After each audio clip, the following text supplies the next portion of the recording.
Hello friends, आप सभी का स्वागत है। फ्रेंड्स, आज हम लोग यहाँ पर डिस्कस करेंगे ईवीएस के कुछ इंपॉर्टेंट क्वेश्चंस जो आपके किसी भी टीचिंग एग्जाम के लिए काफ़ी इंपॉर्टेंट रहने वाला है। चाहे आप सीटेट की तैयारी करते हो या किसी भी स्टेट टेट की तैयारी करते हो, आपके लिए ये यूज़फुल रहेगा। तो चलिए फ्रेंड्स, शुरू करते हैं। तो सबसे पहला जो हमारा क्वेश्चन है, ये है बिहार के गाँवों में बहुत से किसान अतिरिक्त धन कमाने के लिए मधुमक्खी पालन करके शहद एकत्रित करने का कार्य करते हैं। मधुमक्खी पालन शुरू करने का सबसे जो अच्छा समय होता है वो कब होता है? तो पहला ऑप्शन है जनवरी से मार्च, दूसरा है अप्रैल से जून, तीसरा है जुलाई से सितंबर और चौथा है अक्टूबर से दिसंबर। तो यहाँ पे इसका राइट आंसर क्या है आपको बताना है। ठीक है, तो फ्रेंड्स अपना राइट आंसर यहाँ पे मैच कीजिएगा और लास्ट में कमेंट करके आप लोग बताइएगा कि आपका कितना करेक्ट हुआ। टोटल यहाँ पे हम 10 क्वेश्चंस को डिस्कस करेंगे। ठीक है, तो चलिए इसका राइट आंसर क्या हो जाएगा? तो ये हो जाएगा 4 नंबर। अक्टूबर से दिसंबर जो है सबसे बेस्ट टाइम होता है मधुमक्खी पालन शुरू करने का। ठीक है, चलिए नेक्स्ट क्वेश्चन हमारा है, उसे चुनिए जो अन्य से भिन्न है। ठीक है, तो यहाँ पे अन्य से कौन सा भिन्न है आपको बताना है। ठीक है, पेट्रोल है, पैराफिन मोम है, ग्रीस है या फिर कोयला है। ठीक है, तो चारों में डिफरेंट कौन है वो आपको बताना है। तो बहुत ईजी है फ्रेंड्स, तो इसका राइट आंसर क्या हो जाएगा? कोयला, क्योंकि ये क्या है, सारा पेट्रोलियम प्रोडक्ट है। ठीक है, जबकि कोयला पेट्रोलियम प्रोडक्ट नहीं है, इनसे डिफरेंट है। तो हमारा राइट आंसर क्या हो गया? तो 4 नंबर। चलिए नेक्स्ट क्वेश्चन हमारा है कि नेपेंथिस एक ऐसा पौधा है जो मेढकों, कीड़े मकोड़ों और चूहे जैसे छोटे जीवों को अपने अंदर फांस कर खा जाता है। ठीक है, हमारे देश में यह पौधा पाया जाता है। तो यह पौधा कहाँ पाया जाता है आपको बताना है। तो ये नेपेंथिस पौधा क्या है? तो ये छोटे मोटे कीड़े मकोड़ों को खाने वाला पौधा होता है। ठीक है, तो देखिए ये अरुणाचल प्रदेश में पाया जाता है, मेघालय में, असम में या फिर उड़ीसा में। कहाँ पाया जाता है आपको बताना है। अपना राइट आंसर यहाँ पे मैच कीजिएगा। तो देखिए इसका राइट आंसर जो है हो जाएगा मेघालय।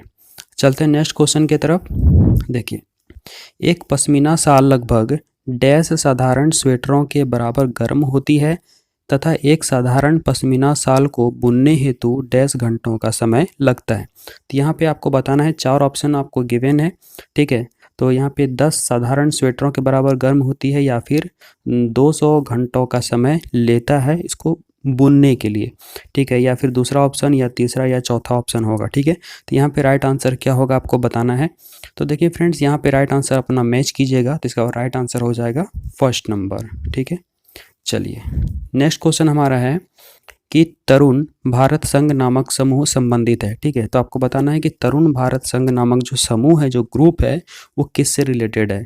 तो पुरानी झीलें पुनर्निर्मित करने से, या दूसरा विशेष रूप से सक्षम बच्चों को सिखाने में मदद करने से, या तीसरा स्कूलों में दोपहर का पका हुआ भोजन उपलब्ध करवाने से, या फिर चौथा आर्थिक रूप से कमजोर वर्गों के बच्चों के लिए निःशुल्क कोचिंग कक्षाएं चलवाने से। ठीक है, तो फ्रेंड्स यहाँ पे इसका जो राइट आंसर है ये हो जाएगा पुरानी झीलें पुनर्निर्मित करने से। ठीक है, चलते हैं नेक्स्ट क्वेश्चन की तरफ। देखिए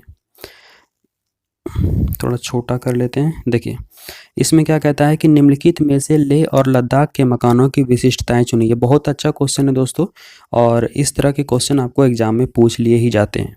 ठीक है, तो यहाँ पे आपको बताना है कि लेह और लद्दाख के मकानों की कौन सी विशिष्टताएं होती हैं, उसके अनुसार नीचे आपको छांटना है। तो पहला है पेड़ के तनों से बनी लकड़ी की ढालू छतें। ठीक है, बी है निचली मंजिल में कोई खिड़की नहीं होना, सी है पत्थर मिट्टी और चूने से बनी मोटी दीवारें, और डी है लकड़ी के फर्श। तो यहाँ पे इसका राइट आंसर क्या होगा आपको बताना है। A B C, B C D, C D A या फिर ए बी डी। ठीक है, तो फ्रेंड्स यहाँ पे जो है ये पहला वाला है, ये वाला नहीं होगा। ठीक है, ये ढालू छतें नहीं होती हैं, ये कैसी होती हैं तो समतल होती हैं। ठीक है, मतलब कोई भी ढलान जैसा नहीं होता है। ठीक है, ये हॉरिजॉन्टल वे में होता है। तो हमारा फर्स्ट वाला रॉन्ग हो जाएगा, बाकी यहाँ पे बी सी और डी तीनों करेक्ट है। तो बी सी डी जिसमें होगा वही हमारा आंसर हो जाएगा। तो कहाँ पे है? तो सेकेंड नंबर में। ठीक है, तो हमारा राइट आंसर क्या हो गया? Second number. आई होप कि आपका भी यही आया होगा। चलिए देखिए इसमें क्या कहता है, एक ही तरह के फसल बार बार उगाने और बहुत से रसायनों के उपयोग करने से मृदा। तो ये देखिए दोस्तों बहुत इजी क्वेश्चन है, इसका आसानी से आप आंसर कर सकते हैं और इस तरह के क्वेश्चन पूछ लिए जाते हैं। तो हमारा यहाँ पे 4 ऑप्शन है कि उर्वर हो जाती है, बंजर हो जाती है, किसी विशेष फसल के लिए उपयोगी बन जाती है या फिर सिंचाई के लिए उपयुक्त बन जाती है।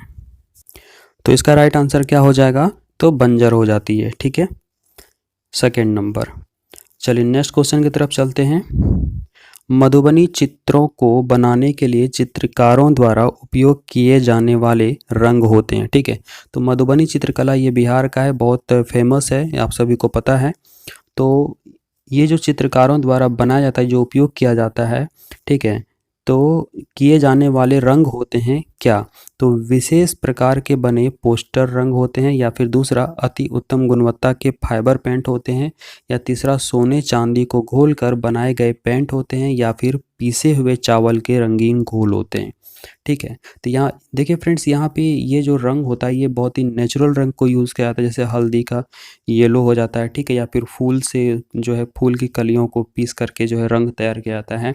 ठीक है, तो ये सारा नेचुरल रंग होता है और चावल के साथ इसको मिला के बनाया जाता है। तो इसका राइट आंसर हो जाएगा हमारा 4 नंबर, यानी कि पीसे हुए चावल के रंगीन घोल। ठीक है, चलते हैं नेक्स्ट क्वेश्चन की तरफ।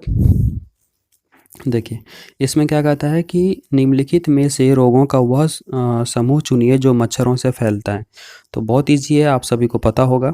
ठीक है, मलेरिया, डेंगू, हैजा, या फिर मलेरिया, चिकनगुनिया, मियादी बुखार, या फिर डेंगू, मलेरिया और चिकनगुनिया, या फिर मलेरिया, हैजा, मियादी बुखार। ठीक है, तो यहाँ पे राइट आंसर इसका हो जाएगा 3rd नंबर। आई होप कि आपका भी यही आया होगा, डेंगू, मलेरिया और चिकनगुनिया।